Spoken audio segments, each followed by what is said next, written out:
Hello friends, स्वागत है आपका हमारी इस वीडियो में। फ्रेंड्स, एसएससी सीपीओ की कंप्लीट मेडिकल डिटेल मैं आपको इस वीडियो में बताने वाला हूं और जो भी एक्सपीरियंस रहा था मेरा वो भी मैं आपसे शेयर करूंगा। और 2019 वाले जो कैंडिडेटों का था, अभी हुआ है उनका मेडिकल, तो उनका भी यहाँ पे एक्सपीरियंस शेयर किया गया है, जो कि आपको आई बटन में उनकी लिंक दे दी जाएगी। तो उनका एक्सपीरियंस वीडियो आप यहाँ पे जा देख सकते हो आई बटन में, ठीक है। और बाकी आप यहाँ पे क्वेश्चन कुछ है जो उनका भी जवाब देख लीजिए एक बार। यहाँ पे जो है मेडिकल के कौन कौन से आपके टेस्ट होने वाले हैं वो देखिएगा, सेंटर आपका कहाँ रहता है वो भी देख लीजिएगा, मेडिकल में कौन कौन से डॉक्टर आपको बैठते हैं वो भी देख लीजिएगा, साथ ही डॉक्यूमेंट्स रिपोर्टिंग के लिए कौन कौन से लेकर जाने हैं, वेरिफिकेशन की आवश्यकता अभी होगी या आपको वेरिफिकेशन बाद में किया जाएगा वो भी। और टैटू का क्या इशू रहता है, आपकी बॉडी पे अगर कहीं भी टैटू बना हुआ है तो ये सारा कुछ इसमें आपको क्लियर करूँगा। एक यहाँ पे कमेंट, तो ये कमेंट बॉक्स वाला तो इसलिए अगर आपका कोई डाउट रह जाता है तो आप यहाँ पे डाउट मत रखिए, उसको कमेंट में आप कमेंट कर दीजिएगा, हम आपको रिप्लाई देंगे तुरंत से। तो वो आपकी जो डाउट है वो क्लियर हो जाएगी, ठीक है। इस वीडियो और आपकी जो मेडिकल है इसके रिगार्डिंग कोई भी डाउट हो करना कमेंट हमें ज़रूर से ज़रूर, ठीक है, रिप्लाई देंगे हम आपको। और चलिए देखते हैं, सबसे पहले यहाँ पे जो भी टेस्ट होंगे वो आपको डिटेल से बताऊंगा, लेकिन सबसे पहले देखिए सेंटर वाला। तो सेंटर में ऐसा है फ्रेंड्स, आपको आपका होम स्टेट में मैक्सिमम सेंटर होता है। जैसे कि राजस्थान में था, इस बार राजस्थान वालों का अजमेर और जोधपुर में था। और अजमेर जो सीआरपीएफ ग्राउंड में था उनमें मेडिकल के लिए भी डॉक्टर वही बैठे थे जो उस ग्राउंड से, सॉरी, उनके जो डॉक्टर्स थे सीआरपीएफ ग्राउंड वाले, तो वही डॉक्टर्स में बैठे थे, उन्होंने मेडिकल लिया था। और ज़्यादा इन्फॉर्मेशन आई बटन में आपको मिल जाएगी एक्सपीरियंस वीडियो में। और डॉक्यूमेंट्स आपको जो लेकर जाने हैं रिपोर्टिंग के लिए, वो आपको एक तो अपना एडमिट कार्ड लेकर जाना है, एडमिट कार्ड के साथ ही आपको एक आईडी लेकर जानी है जिसमें कि आपकी फ़ोटो और आपकी डेट ऑफ बर्थ वगैरह अच्छे से मेंशन हो, अपने एडमिट कार्ड से मैच खाए, ठीक है। और 2 से 4 फ़ोटो लेकर जाने हैं, साथ ही आपको एक ब्लू पेन लेकर जाना है, क्योंकि ब्लू पेन की आवश्यकता होगी, वहाँ पे एक आपसे फॉर्म भरा जाने वाला है। तो जो भी फॉर्म आपसे भराया जाएगा वहाँ से, हाँ, उसके लिए ब्लू पेन की आवश्यकता होगी, तो इसलिए पेन लेकर जाना है। और वेरिफिकेशन का बात ऐसी है फ्रेंड्स, वेरिफिकेशन आपका मेडिकल कंप्लीट होने के बाद, जब आपका मेडिकल का रिजल्ट आ जाएगा उसके 1 महीने के अंदर अंदर आपका वेरिफिकेशन हो जाएगा। कहने का मतलब इस समय वो आप मेडिकल के टाइम पे आपका वेरिफिकेशन नहीं किया जाएगा, वेरिफिकेशन आपका बाद में होगा, ठीक है। और टैटू का ये, टैटू अगर आपकी बॉडी पे कहीं भी बना हुआ है, आप उसे रिमूव करा के जाए, नहीं आपको इससे दिक्कत खड़ी हो जाएगी। और जो भी रिमूव कराने के बाद उसका निशान रह जाता है, उसे भी आप एक बार यहाँ से कैसे भी करके हटा के जाए, वो निशान रहना नहीं चाहिए। आप उसमें सर्जरी वगैरह कुछ भी करवा सकते हो, तो इसलिए टैटू दिक्कत खड़ी हो जाएगी आपको, तो टैटू को आप रिमूव करा के जरूर जाना। और यहाँ पे कमेंट बॉक्स के मैंने आपको बारे में बता ही दिया है, कमेंट आपको करना ही है प्रॉब्लम से रिलेटेड। तो चलिए आगे देखते वीडियो के प्रोसेस। उससे पहले मैं एक छोटी सी इन्फॉर्मेशन देना चाहता हूँ आपको। सबसे पहले तो ये फ्रेंड्स, अगर 2020 वाले कैंडिडेट इस वीडियो को देख रहे हैं तो उनके लिए तो ये इम्पोर्टेंट है ही, और आगे आने वाले जितने भी मेडिकल्स हैं उनके लिए भी ये इम्पोर्टेंट है, इसलिए आप इस वीडियो को कभी भी देखें, आपको ये लाभ ही पहुंचाने वाली है, क्योंकि मेडिकल के रिगार्डिंग सारी चीज़ इसमें बताई गई है। और आपको यहाँ पे एक एसएससी सीपीओ से रिलेटेड प्लेलिस्ट बनाई है मैंने इस चैनल पे, तो आप विजिट कीजिएगा चैनल पे और वो प्लेलिस्ट ज़रूर देख लीजिएगा, क्योंकि एसएससी से सीपीओ से रिलेटेड जो भी आपकी डाउट्स हैं या कोई भी क्वेश्चन है वो सारे जवाब आपको वहाँ पे मिल जाएंगे, क्योंकि वो आपके फॉर्म भरने से और आपका जब तक फाइनल, आपको फाइनल क्या, आपको पेमेंट आ जाता है ना, तब तक के उसमें सारा कुछ बताया गया है। तो प्ले लिस्ट में जाके विजिट कर लीजिएगा, आपको प्रमोशन वगैरह, सैलरी स्ट्रक्चर सारा कुछ उसमें आपको मिल जाएगा प्ले लिस्ट में। और साथ ही मैं आपको आई बटन में यहाँ पे उसकी एक लिंक भी दे दूँगा, यहाँ से भी आप विजिट कर सकते हो, देख सकते हो, ठीक है। चलते अब फ्रेंड्स, जल्दबाजी मत करना, कंप्लीट वीडियो देखना। और एक इन्फॉर्मेशन और सुन लीजिएगा, आपको मैंने ये जो चैनल बनाया है ये लेटेस्ट अपडेट भी आपको प्रोवाइड कराएगा। तो आपकी कोई भी एग्ज़ाम हो या आंसर की वगैरह हो, रिजल्ट कुछ भी हो आपका एसएससी और रेलवे से रिगार्डिंग, तो वो छूटेगा नहीं। आप बेल आइकन प्रेस ज़रूर कर दीजिएगा सब्सक्राइब करने के साथ ही, क्योंकि सब्सक्राइब करने के बाद बेल आइकन से आपको नोटिफिकेशन टाइम टू टाइम मिलता रहेगा। और कई बार कई कैंडिडेटों का क्या कि साइट विजिट नहीं कर पाते, तो उनके एग्ज़ाम या आंसर की छूट जाती है, दिक्कत होती है फिर बाद में। इस वजह से हमने इसको यहाँ पे बनाया, और बाकी आपको इन्फॉर्मेशन टाइम टू टाइम मिलती रहेगी। तो सब्सक्राइब के साथ बेल आइकन प्रेस ज़रूर कर लेना, ठीक है फ्रेंड्स। अब आगे की प्रोसेस देखते हैं। सबसे पहले यहाँ पे देखते हैं क्या है। सबसे पहले यहाँ पे आपका एक्सरे, ब्लड टेस्ट और यूरिन, 2019 वाले कैंडिडेटों का ये तीनों की तीनों ही चेकअप बाहर हुए थे, ठीक है। पूरे टेस्ट ये बाहर हुए थे गवर्नमेंट हॉस्पिटल में, क्योंकि उनके पास सीआरपीएफ वालों के पास ये व्यवस्था नहीं थी, और व्यवस्था नहीं होने के कारण अपना खुद का हॉस्पिटल वहाँ पे था या नहीं, लेकिन उनकी व्यवस्था नहीं थी, ठीक है। तो इस वजह से ये सारा कुछ आपका बाहर गवर्नमेंट अस्पताल में किया गया था। तो वहाँ पे ये सारे चेकअप हुए थे। सबसे पहले आपका किया गया था वहाँ पे एक्सरा। तो सबसे पहले जैसे ही आपका एक्सरा होगा, एक्सरे में आपकी नॉर्मल जांच की जाती है। चेस्ट का एक्सरे होता है ये, और इसमें आपका ये देखा जाता है कि आपकी कोई हड्डी वगैरह में कोई इशू तो नहीं है, टूटी वगैरह तो नहीं है वो, और फ्रैक्चर वगैरह ये देखे जाते हैं। और कोई आपके अंदर जैसे कि धुआं, बीड़ी सिगरेट वगैरह पीते हैं ना कोई लोग, तो उनका ये धूम्रपान से यहाँ पे इन्फेक्शन वगैरह, काफ़ी धुआं वगैरह जमा हो जाता है, तो वो दिक्कत होती है।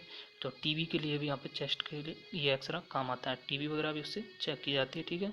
तो आपके बोन्स और टीबी दोनों चेकअप इसके द्वारा हो जाते हैं, बोन्स की प्रॉब्लम और चेकअप, ठीक है। तो ये एक्सरा से क्लियर हो जाएगा। उसके बाद आपका ब्लड टेस्ट होगा।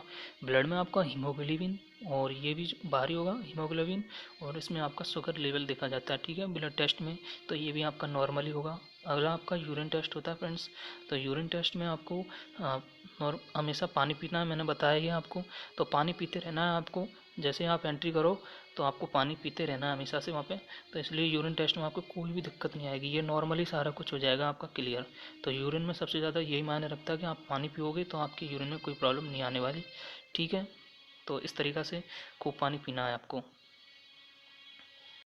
और जनरल सूचना ये भी है आपको फ्रेंड्स कि आपको वहाँ पे जाने से पहले ये मीठा कम खाना है, और आपको चटपटी चीज़ें वगैरह कम खानी है। तो जो मसालेदार ये आपको ज़्यादा क्या दिक्कत कर देती है कई बार, यूरिन वगैरह में, और भी कोई बीपी वगैरह में इस तरीके से दिक्कत हो जाती है। तो ये थोड़ा कम करके जाना, ठीक है। और आपको आपका अगर किसी प्रॉब्लम की वजह से भी मेडिकल में अनफिट कर दिया जाता है फर्स्ट बार डीएमई में, तो आपको आरएमई लेना है, रीमेडिकल लेना है। ज़रूर से ज़रूर फ्रेंड रीमेडिकल लीजिएगा, आप वहाँ पे क्लियर हो जाओगे। ऐसा मैक्सिमम चांस बनता है आपको रीमेडिकल में क्लियर किया जाता है फ्रेंड्स। तो इसलिए आप रीमेडिकल ज़रूर लीजिएगा। रीमेडिकल में आप लगभग क्लियर हो ही जाओगे, आपका छोटा मोटा कोई डाउट होगा तो ये बीच में मैंने आपको बता दिया, थोड़ी जनरल इन्फॉर्मेशन थी, इस वजह से बताना ज़रूरी था। और आपको नॉर्मल में एकदम से अच्छे से फील कराना खुद को, और उनके सामने नॉर्मली फील दिखाना अपने आप को, जैसे कि आप एक बेटर फील कर रहे हो। तो इस तरीक़ा से आपको उनके सामने शो करना है, क्योंकि दिक्कत हो जाती है कई बार, बीपी बढ़ जाती है, हम घबराहट जाते हैं। तो घबराहट वगैरह नहीं होना चाहिए। तो बीपी का जो अगला पॉइंट है वो यही बताना चाह रहा हूँ मैं आपको, कि आपको वहाँ पे घबराना नहीं है, बिल्कुल भी नॉर्मली रहना है। तो आपका बीपी एकदम से नॉर्मल आएगा, और बीपी का ज़्यादा कुछ इशू होता नहीं है। वो तो कई बार कई कैंडिडेट घबरा जाते तो दिक्कत हो जाती है, ठीक है। चलिए फ्रेंड्स, फिर अगला देख लेते हैं। और यहाँ पे आपको वेट का ये है फ्रेंड्स। अगला जो आपका चेकअप ये होता है, वो वेट आपसे वेट नापा जाता है। उनके पास एक मशीन होती है, तो वहाँ से वेट चेक किया जाता है आपका। तो वेट आपका नॉर्मली 55 से और 68 के बीच में रहना चाहिए। बाकी आपकी हाइट पे भी डिपेंड करता है। तो मैं तो एक नॉर्मली आपको बता रहा हूँ कि 55 से और 68, 55 से 68 तक आपका वजन केजी में चल जाता है, ठीक है। तो ये सब अच्छा रेस है इसका। बाकी आप अगला देखिए यहाँ पे ईयर। तो ये कान के लिए आपको ये होता है कि आपके कान में अगर किसी प्रकार का कोई वैक्स भरा हुआ है, तो वो वैक्स आप साफ़ करवा के जाइएगा मेडिकल में जाने से पहले, गंदगी कोई भरी हुई हो तो।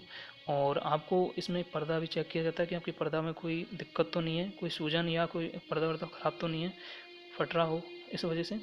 तो ये चेक किया जाता है आपके ईयर में, और ज़्यादा कोई दिक्कत नहीं है इसमें।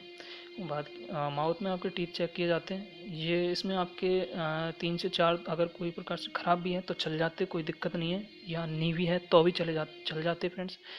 और अगर ज़्यादा बदबू अपना मुंह ज़्यादा बदबू मार रहा है, तो उसके लिए थोड़ा डॉक्टर से एक बार सलाह लीजिएगा जाने से पहले। तो ये दिक्कत दूर करा के जाए, क्योंकि उनको इसकी समस्या हो जाती है डॉक्टर को वहाँ पे। और आपके दांतों में अगर सड़न वगैरह है, तो आप उनमें मसाला वगैरह भरवा के जाइएगा, जिससे कि वो वाइट वाला, जिससे कि आपके दांतों से मैच कर जाए, और वो ज़्यादा वहाँ पे गंदगी दिखे ना, ठीक है। तो आपके ये टीथ की भी कोई ज़्यादा इशू नहीं है, नॉर्मल में आपको क्लियर कर दिया जाएगा। बैग आप साफ करवा के जाना ही है आपको। और अगला आप देखिए नोज़ में थोड़ी प्रॉब्लम ये होती है कि कई कैंडिडेटों के डीएनएस पॉइंट बन जाते हैं फ्रेंड्स, और साइनस का भी वहाँ पे पॉइंट बन जाता है। और डीएनएस में क्या होता है, एक थोड़ी सी मैं जानकारी इसके बारे में आपको देना चाहूँगा। सबसे पहले देखिए फ्रेंड्स, इसकी फुल फॉर्म मैंने यहाँ बताइए आपको, यहाँ पे डेविएटेड नेजल सेप्टम, ये तो ये है। तो इसमें क्या होता है कि जो नाक की जो हड्डी होती है फ्रेंड्स, ये थोड़ी सी तिरछी हो जाती है, बार बार जुकाम वगैरह रहने की वजह से, या और भी कोई कारण हो सकता है उसका। तो उस वजह से आपकी थोड़ी सी तिरछी हो जाती है, तो ये मुड़ी हुई हड्डी आपको वहाँ पे दिक्कत करती है और आपको वहाँ पे डीएनएस का पॉइंट दे दिया जाता है, ठीक है। और एक होता है आपका साइनस। साइनस में क्या होता है, आपको किसी एलर्जी वगैरह होती है तो ये फ्रेंड्स आपकी जो नाक में हड्डी है ये बोन्स आपकी सूज जाती है, इसमें सूजन आ जाती है। सूजन आने की वजह से वो एक तरफ आपका थोड़ा पर्दा बंद हो जाता है, तो आपको सांस लेने में थोड़ी तकलीफ होती है, ठीक है। तो सांस लेने में जब तकलीफ होती है तो वो वहाँ पे आपको क्या है कि बाद में ऐसा कुछ रहने वाला है, जैसे रनिंग वगैरह आपके ये थोड़ा आपको मेडिकल के बाद में सॉरी मेडिकल नहीं, जैसे आपका ट्रेनिंग वगैरह दी जाएगी वहाँ पे, तो आपको फिजिकल से रिलेटेड सारी चीज़ कराई जाती है वहाँ पे, आपको रनिंग भी कराई जाती है और भी बहुत कुछ है। तो ये सांस लेने में थोड़ी दिक्कत खड़ी करता है, इस वजह से ये पॉइंट बना दिए जाते हैं आपके साइनस के और डीएनएस के। तो यहाँ पे साइनस और डीएनएस की प्रॉब्लम दूर हो जाती है फ्रेंड्स। साइनस के लिए तो आप ठंडे खाने से बचिए, जितना आप ठंडा खाना पीने से बचोगे साइनस की दिक्कत कम हो जाएगी आपकी। और बाकी आप डॉक्टर से इसके लिए कंसल्ट जरूर कीजिएगा अगर दिक्कत है तो, इसलिए प्री मेडिकल जरूर करा लेना आप एक बार जाने से पहले। अगला देखिए फ्रेंड्स, अगला आई टेस्ट। आई टेस्ट के बारे में आपको मैं डिटेल से बताऊंगा यहाँ पे सारा कुछ, और इसमें कलर ब्लाइंड का क्या रहता है। सबसे पहले ये 6/6 और 6/9 का रेशो बताऊंगा, और लैजिक करवा सकते हो या नहीं वो भी बताऊंगा। कलर ब्लाइंड का क्या रहता है और बुक रीडिंग आपसे कराई जाती है या नहीं, वो सारा कुछ। अब सबसे पहले एक फ़ोटो के माध्यम से, एक चित्र इमेज के माध्यम से देखते हैं। आपके सामने कुछ इस तरीक़ा की इमेज होती है वहाँ पे, ठीक है। ये आई चार्ट है फ्रेंड्स। कहने का मतलब आपकी आँखों का यहाँ से 6/6 और 6/9 का रेशो पता चलता है। इस चार्ट को आपसे वो पढ़वाते हैं। कैसे, वो ऐसे देखिएगा।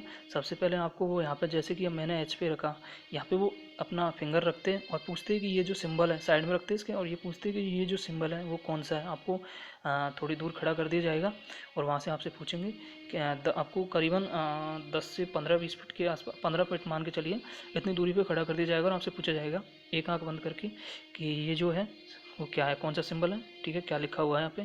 तो ऐसे पूछेंगे आपसे, ऐसे इस पे उंगली रखेंगे, फिर पूछेंगे ये क्या लिखा हुआ है। एक आंख बंद करके, फिर दूसरी आंख बंद करके, ऐसे मतलब खोल, एक आंख बंद एक आंख खोल के, ऐसे तरीक़े से आपसे ये पूछा जाएगा।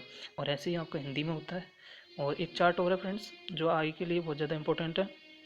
ये देखिएगा फ्रेंड्स, यहाँ पे ये अजमेर में इस बार था, इसका बहुत ज़्यादा इशू था, क्योंकि इनमें ज़्यादा दिक्कत होती है। अगर किसी को 6/6 रेशो नहीं है आंखों का तो बहुत ज़्यादा दिक्कत इनमें हो जाती है। तो इस वजह से ये भी चार्ट आपका वहाँ पे शो किया गया था इस बार, वो अंग्रेजी वाला और एक ये दूसरा, ठीक है।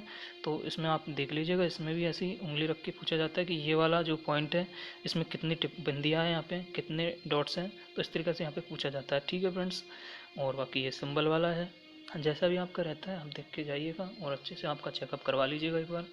चलिए अगला देखते हैं क्वेश्चन। तो यहाँ पे फ्रेंड्स ये 6/6 और 6/9 का जो सिस्टम है वो देखिएगा। आपको अगर आप राइट हैंडर हो तो आपको राइट वाली आँख 6/6 चाहिए, और अगर आप लेफ्ट हैंडर हो तो लेफ्ट वाली चाहिए आपको 6/6। और जो बाकी दूसरी आँख है उसका आपको 6/9 का रेशो चल जाता है फ्रेंड्स, ठीक है। 6/9 का रेशो आपको दूसरी वाली आँख में चल जाता है, ठीक है।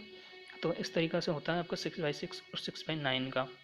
और आपको लैजिक कराने के लिए मैं बता दूं, आप लैजिक करवा तो सकते हो, फिर फ्रेंड्स आपका जैसे ही मेडिकल आए तो ये नहीं कि आप उसी समय इसको करवा के जाएं, नहीं, आपको करीबन 2 महीने पहले ये करवा के जाना है, ठीक है। लैजिक आप करीबन मेडिकल से 2 महीने पहले करवा लीजिएगा, क्योंकि आपको इस कोर्स से आपका पता चल ही जाएगा मेडिकल के लिए क्या रहता है, तो इस वजह से ये करा के जाइएगा। और कलर ब्लाइंड जो टेस्ट होता है उसके लिए एक वहाँ पर बुक होती है, और बुक में जो कलर ब्लाइंड के लिए आपसे रीड कराए जाते हैं मैं दिखाता हूँ।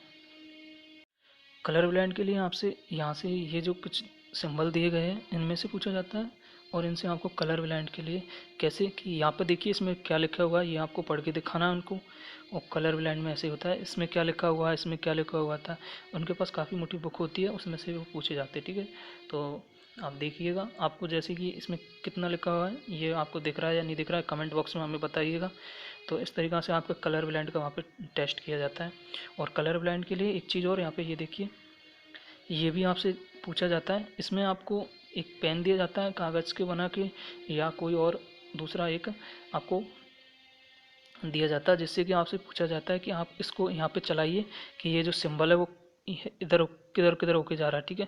इस तरीक़ा से पूछा जाता है आपसे। यहाँ पे आपको जो कोई भी रेखा दिख रही है वो रूट दिख रहा है, वो इधर से एंट्री करके या फिर कहीं से भी एंट्री करके कहाँ से किस रूट से वो पार हो रहा है इससे, तो वो आपसे वहाँ पे पेन रख के पूछा जाता है। तो आपको बताना है, मैं आपको यहाँ पे दिखाता हूँ। इसमें अगर आपको दिख रहा है या नहीं दिख रहा है वो आप खुद देख लीजिएगा। ये इसमें रूट है,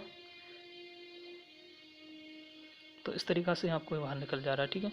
तो ये कलर ब्लाइंड के लिए आपसे पूछा जाता है वहाँ पे। बाकी इतना ज़्यादा इशू कलर ब्लाइंड का होता नहीं है किसी के, बहुत कम माइनर होता है कलर ब्लाइंड वाला। तो ये आप देख लीजिएगा एक बार, और ये सही भी नहीं होता फ्रेंड्स, बाकी आप खुद का देख लीजिए। फ्रेंड्स ये भी एक यहाँ पे बीमारी है आँखों की, सिक्वेंट आइज। तो इसको भेंगापन कहते हैं फ्रेंड्स, नॉर्मल में सिक्वेंट आइज भेंगापन।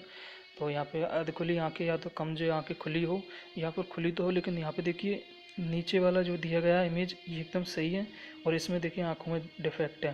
तो इस तरीक़ा से डिफेक्ट होने की वजह से आपको वहाँ पे बाहर किया जा सकता है। तो ये मेडिकल का एक इशू ये भी है फ्रेंड्स। और चलिए अगला देखते हैं फिर बुक रीडिंग का क्या रहता है। यहाँ पे देखिए फ्रेंड्स, रीडिंग बुक्स का ये है फ्रेंड्स, आपसे वहाँ पे नॉर्मल सी किताब थमाई जाती है आपके हाथ में, और आपसे उसमें से हिंदी या इंग्लिश में कुछ लाइनें पढ़नी होती है।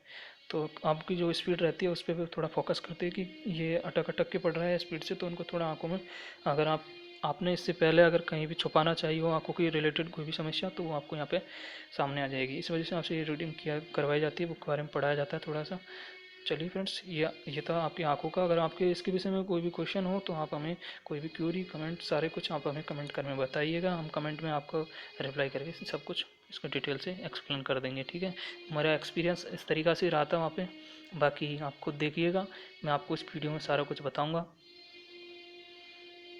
फ्रेंड्स ये वाला सेक्शन केवल मेल कैंडिडेटों के लिए है, हाँ ठीक है, क्योंकि कुछ प्राइवेट पार्ट्स की यहाँ पे चेकअप किया जाता है। फीमेल का मुझे पता नहीं है, क्योंकि मेरा ये खुद का एक्सपीरियंस मैं आपसे शेयर कर रहा हूँ।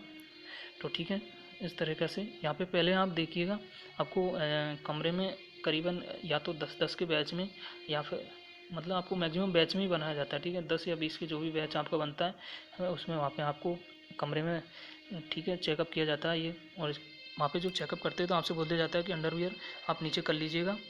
और बाद में जैसे आप फर्स्ट वाला देख रहे हो फोर स्किन, तो इसमें आपका ये होता है कि आपके पेनिस को ऐसे आपके वो ऊपर वाली जो लेयर खाल है वो आगे और पीछे करा के देखते हैं वो कि ये मतलब अच्छे से हो रही है या नहीं हो रही। अगर किसी के इसमें दिक्कत हो पीछे होने में, तो वो वहाँ पे आपके पॉइंट बना दिया जाता है। तो इस तरीक़ा से तो ये होता है फ्रेंड्स। अगला आपका हाइड्रोसिल, तो ये टेस्ट इसमें आपको यहाँ पे चेक किया जाता है। तो इसमें हाइड्रोसिल की अगर किसी को दिक्कत हो तो आपको वो पॉइंट बना देते हैं फ्रेंड्स वहाँ पे। वैसे इतना ज़्यादा इशू नहीं है, आपकी दोनों टेस्ट अच्छे से वहाँ पे होने चाहिए, बाकी कोई दिक्कत नहीं है, मौजूद हो ओनली। और आपका जो पाइल्स का होता है, पाइल्स के लिए आपको क्या किया, नीचे झुका दिया जाता है और हल्के से आपसे खांसने के लिए बोला जाता है। तो इस तरीक़ा से टॉर्च डाल के वो पाइल्स का आपसे वहाँ से चेक करते हैं, ठीक है फ्रेंड्स। इतना बड़ा ज़्यादा कोई इशू नहीं है, बाकी आप चेक करवा के जाना। फ्रेंड्स अगला देखिएगा, शोल्डर्स पोजीशन। यहाँ पे आपकी शोल्डर की पोजीशन चेक की जाती है कि ये थोड़े तिरछे विरछे तो नहीं है या ऊपर नीचे तो नहीं है, वो यहाँ पे आपके शोल्डर की पोजीशन नॉर्मली चेक की जाती है, ठीक है। और अगला आपका जो होता है इसके बाद में एंगल होता है एल्बो का। तो आपकी कॉर्नी का एल्बो का एंगल होता है और फिंगर का होता है, तो हाथ से ये इशू है। तो मैं बता दूँ एंगल में तो ऐसा है कि आपके एल्बो के एंगल में कि अगर 15 से और 20 डिग्री में आपका ये है तो ये नॉर्मली आपको फिट किया जाएगा, नॉर्मल है, कोई ज़्यादा बड़ा इशू नहीं है इसका। तो 15 से 20 डिग्री में आपको फिट कर दिया जाएगा। और फिंगर्स में अगर आपकी कोई भी फिंगर है उसमें अगर नाखून वगैरह नहीं है या फिर आपकी कोई फिंगर कटी हुई है तो वो आपको दिक्कत होगी। इसके अलावा आपको कोई दिक्कत फिंगर्स में भी नहीं होने वाली, ठीक है। आपका फिंगर का भी नॉर्मली मेडिकल होता है और आप क्लियर कर दिए जाओगे। बाकी आपका होता है यहाँ पे नौकनी का। तो नौकनी के लिए मैं आपको यहाँ पे बता दूँ फ्रेंड्स, एक फ़ोटो के माध्यम से, एक इमेज के माध्यम से। इससे पहले फिंगर के बारे में एक चीज़ और बताऊंगा। कईयों का क्वेश्चन होता है कि अगर फिंगर में या अपने शरीर में कहीं भी कोई भी हड्डी बोन्स टूटी हुई है और उसका मैंने कम्प्लीटली इलाज कराने के बाद वो जुड़ चुकी है अब, तो उसके बाद में जुड़ी हुई हड्डी में कोई प्रॉब्लम तो नहीं आएगी, इस तरीके का क्वेश्चन होता है। तो मैं आपको बता दूं फ्रेंड्स, ऐसा कोई आपको इशू नहीं आने वाला। अगर आपकी कोई हड्डी में कभी फ्रैक्चर हुआ था और बाद में वो कम्प्लीटली अब सही हो चुकी है, तो आपको वहाँ पे इस बोन से रिलेटेड, हड्डी से रिलेटेड कोई भी आपको वहाँ पे दिक्कत नहीं होने वाली, ठीक है। जुड़ी हुई हड्डी की कोई भी दिक्कत नहीं है। वो अगर उनके सामने प्रेजेंटली वो टूटी हुई होगी तो दिक्कत होती है फ्रेंड्स, जो उनको सो जाती है। तो इस वजह से बाकी आपकी जुड़ने के बाद उनमें कोई भी इशू नहीं है। तो बाकी आप अगला देखिए यहाँ पे नॉग्नी का। यहाँ पे इस तरीके की होती है फ्रेंड्स, ये वाला जो आप देख रहे हो इमेज, ये एकदम से परफेक्ट इमेज है। इस तरीक़ा से अगर आपकी है तो ठीक है, क्योंकि यहाँ पे ये दोनों टच नहीं करने चाहिए। यहाँ पे इनको टच कराने के साथ ये टच नहीं होने चाहिए फ्रेंड्स, ठीक है। ये वाला पार्ट टच नहीं होना चाहिए, बाकी आपको एकदम से सही है। और यहाँ पे देखिए इसमें ये प्रॉब्लम है कि ये देखो पैर बाहर की ओर खुले होने के बाद ये भी टच हो रहे हैं, ठीक है। अगर इनको नज़दीक लाएंगे तो फिर क्या होगा तो फिर इसके बाद यहाँ पे देखिएगा फ्रेंड्स, इसमें भी दिक्कत है। इनको नज़दीक लाने पर ये बहुत ज़्यादा बाहर की ओर निकल रहे हैं, तो ये प्रॉब्लम है। तो इस तरीके से बाहर की ओर निकले नहीं होने चाहिए। तो नॉर्मली यहाँ से ये जो है इमेज, ये एकदम परफेक्ट इमेज है। इस तरीक़ा से आपकी नोकनी होनी चाहिए, ठीक है। इसके बाद अगला आप देखिएगा, ये फ्रेंड्स फ्लैट फुट के बारे में इमेज है, ठीक है। अगला जो पॉइंट था आपका 14 नंबर, वो फ्लैट फुट के बारे में था। तो डिफॉर्मेशन ऑफ द फुट यहाँ पे आप देखिएगा। तो फ्लैट फुट में आपका ये है, आपका ये वाला जो है ये नॉर्मल है, ये एकदम से परफेक्ट है। और ये इस तरीक़ा की उसकी लास्ट आप देख सकते हो इमेज आती है नीचे से पैर की, ठीक है। तो ये एकदम से प्रॉब्लम है, ये वाला भी प्रॉब्लम है। यहाँ से इस तरीक़ा से आप पानी में पैर रख के अगर अपने फ्लैट में कहीं भी आप ज़मीन पे पैर रखोगे तो आपको उसमें इस तरीक़ा से अगर गैप दिखेगा तो ये प्रॉब्लम है। और ये पूरी तरह से दिखेगा भरे हुए तो भी दिक्कत है। इस तरीक़ा से होना चाहिए, ये आपका फ्लैट फुट का होता है फ्रेंड्स। और आपको इस इमेज को भी अच्छे से विजुअलाइज कर लेना चाहिए, फ्लैट फुट के बारे में आपको पता चल जाएगा और कम्प्लीटली। यहाँ पे भी आप देखिए ये जो एंगल एकदम से परफेक्ट, और इसमें ये देखिए घुमा हुआ है, इसमें देखिए घुमा हुआ है, तो ये आपको फ्लैट फुट की दिक्कत पैदा करता है। और ये वाले वो पॉइंट है फ्रेंड्स जो आपके रीमेडिकल में भी क्लियर नहीं होते, आपको दिक्कत होती है इनकी मैक्सिमम, ठीक है। क्योंकि कई बार आप जैसा ऐसा है कि आप मेडिकल में फिट हो जाते हो, तो आपको बाद में जब पोस्टिंग दी जाती है तो वहाँ भी आपका वो डिपार्टमेंट आपका एक बार मेडिकल करता है, और वहाँ पे आपको वो दिक्कत फिर से खड़ी हो जाती है, क्योंकि वहाँ पे दोबारा से मेडिकल चेक किया जाता है। तो उनके सामने इस तरीक़ा के सामने आपको सब कुछ शो हो जाता है, तो ये आपके लिए बहुत ज़्यादा दिक्कत खड़ी हो जाती है। तो इस वजह से आप कंप्लीट यहाँ से सारा कुछ करके ही जाइएगा, बाकी और कोई इशू ज़्यादा है नहीं। और ये अगली इमेज है वेरिकोज वेन की, ठीक है। तो वेरिकोज वेन के लिए आप यहाँ पे इस इमेज में देखिए ये नसें हैं, सॉरी फ्रेंड्स, यहाँ पे देखिए ये जो वेंस नसें दिख रही है आपको, तो इसमें दिक्कत ये है कि ये फूली हुई है बहुत ज़्यादा, ये वेरिकोज वेन की दिक्कत है फ्रेंड्स। इस तरीक़ा से वेरिकोज वेन के लिए दिक्कत आपको होती है वहाँ पे। इसका ऑपरेशन वगैरह हो जाता है, लेकिन आपको ये बहुत पहले कराना होगा मेडिकल से काफ़ी। तो यह आप पहले देख लीजिएगा, अगर इस तरीक़ा की आपके कोई इशू रहता है तो आप इनका मेडिकल के से पहले कंप्लीट करा के जाइएगा, ठीक है फ्रेंड्स। तो वेरिकोज वेन से रिलेटेड ये था। इसके बाद अगर कुछ हमसे रह गया हो आप कमेंट बॉक्स में हमें बता सकते हैं, या आप कुछ पूछना चाहते हो मेडिकल के रिगार्डिंग तो हम हमें कमेंट बॉक्स कर सकते हैं। और किसी और विषय पे आप सीपीओ से मेडिकल वीडियो चाहते हो तो वो हम आपको प्लेलिस्ट में उपलब्ध करा देंगे। बाकी आप हमें कमेंट बॉक्स में बता सकते हैं आपको किससे रिलेटेड और वीडियो चाहिए। तो इस तरीक़ा से हमारा एक्सपीरियंस था और सारा कुछ मेडिकल का ये पूरी डिटेल थी। बाकी आप फल वगैरह लेके जाइए वहाँ पे मेडिकल में जाने से पहले, क्योंकि आपको मेडिकल कंप्लीट होने के बाद बाहर नहीं आने दिया जाता, कुछ देर के लिए वहीं बैठाया जाता है जब तक कि आपका फाइनल रिजल्ट बन के तैयार नहीं हो जाता। तो आप उस समय वो खा सकते हो फल वगैरह, इसलिए लेके जाना है आपको, ठीक है। और फिर फ्रेंड्स आगे देखते कुछ छोटी सी इन्फॉर्मेशन और है आपके लिए। फ्रेंड्स ये सूचना आपके लिए ये है, ये वाला पॉइंट तो मैंने आपको करा दिया, टैटू वगैरह आप यहाँ से रिमूव करा के जाइए। तो इन्फॉर्मेशन ये है कि आप यानी अपना जो मेडिकल है वो रीमेडिकल वो इस बार से क्या 2020 से 2019 से वो आपका मेडिकल है वो अब क्या अगले दिन कर दिया गया है फ्रेंड्स। ये गवर्नमेंट का नियम था, तो एसएससी ने इसको एक्सेप्ट कर लिया था। तो इस तरीक़ा से पहले क्या होता था मेडिकल आपका 1 महीने में होता था, और इस बार से आपका मेडिकल जस्ट अगले दिन हो जाता है। तो नेक्स्ट दिन ही आपका मेडिकल रहने वाला, रीमेडिकल सॉरी। तो वो रीमेडिकल आप यहाँ से अपनी डेट वगैरह उसमें देख लीजिएगा, उसमें आपको उसी दिन दे दी जाती है। जैसे ही आपका अगर कोई इशू रहता है डीएमई में, तो आपसे वहाँ पे एक फॉर्म में और आपसे थोड़ी सी इन्फॉर्मेशन पूछी जाती है कि आपको इस तरीक़ा से इसमें दिक्कत है, आप प्री मेडिकल लेना चाहते हो या नहीं चाहते। तो इस तरीक़ा से आपको अगर री मेडिकल लेना है तो वहाँ पे वो फॉर्म में थोड़ी सी इन्फॉर्मेशन भरी जाती है, तो वो बता देना उनको। इसलिए मैं बता रहा हूँ कि अगर रीमेडिकल वो है वो अगले ही दिन होगा आपको, ठीक है। रीमेडिकल ज़रूर ले लेना आप, क्योंकि रीमेडिकल में कहीं कैंडिडेटों का पास हो जाता है, तो इस वजह से आपको रीमेडिकल ले ही लेना है। बाकी मिलते हैं फिर नेक्स्ट वीडियो में एक न्यू इन्फॉर्मेशन के साथ में।